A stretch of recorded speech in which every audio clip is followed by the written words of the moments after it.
You've done it again. Someone just finished telling you something. A story about their week, a frustration they've been holding on to, a quiet sadness they haven't named yet. And you sat with all of it.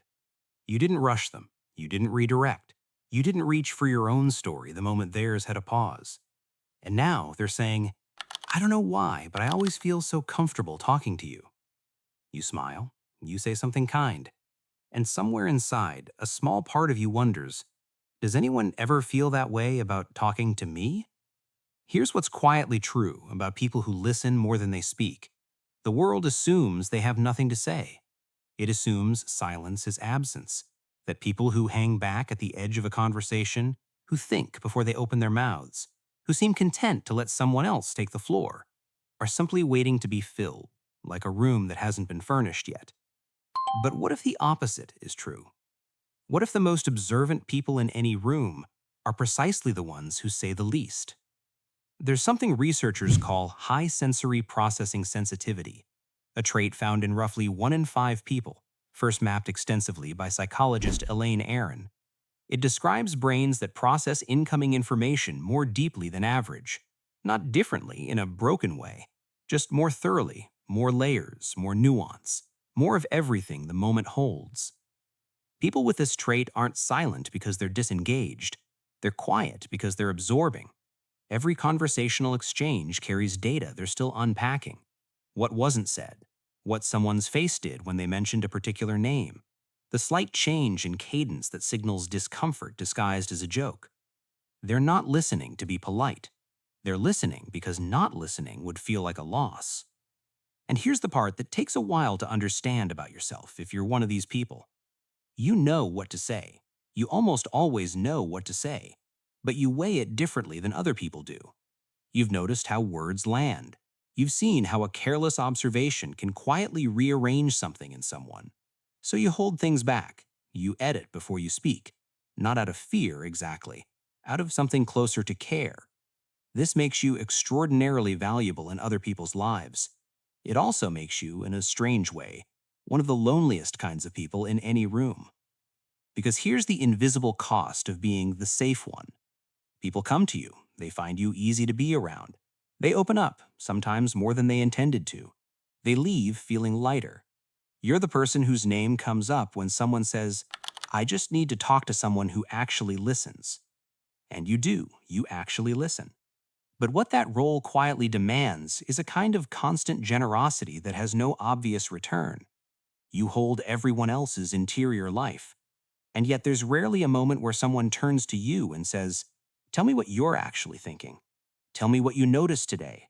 Tell me the thing you've been running through your head for the past 3 days and haven't said aloud to anyone. It doesn't happen as often as it should. And after a while, you stop waiting for it to happen.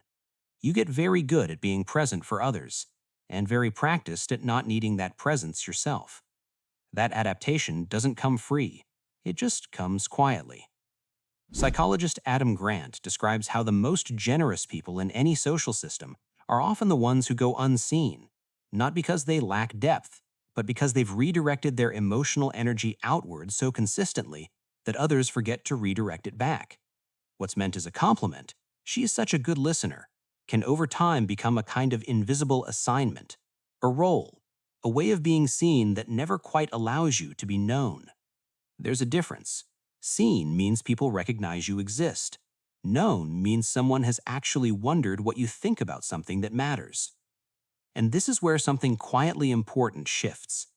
The behavior, the listening, the restraint, the holding back, isn't a flaw that needs correcting. It isn't social anxiety disguised as thoughtfulness, though sometimes the two live in the same house. For most people, it's something older and more deliberate than that, a genuine orientation toward others, a real interest in what people are actually like on the inside. But what it can become without enough self-awareness is a one-sided arrangement mistaken for connection. You can care about people deeply and still remain a stranger to them, not because you're hiding, but because the dynamic never created space for the other direction.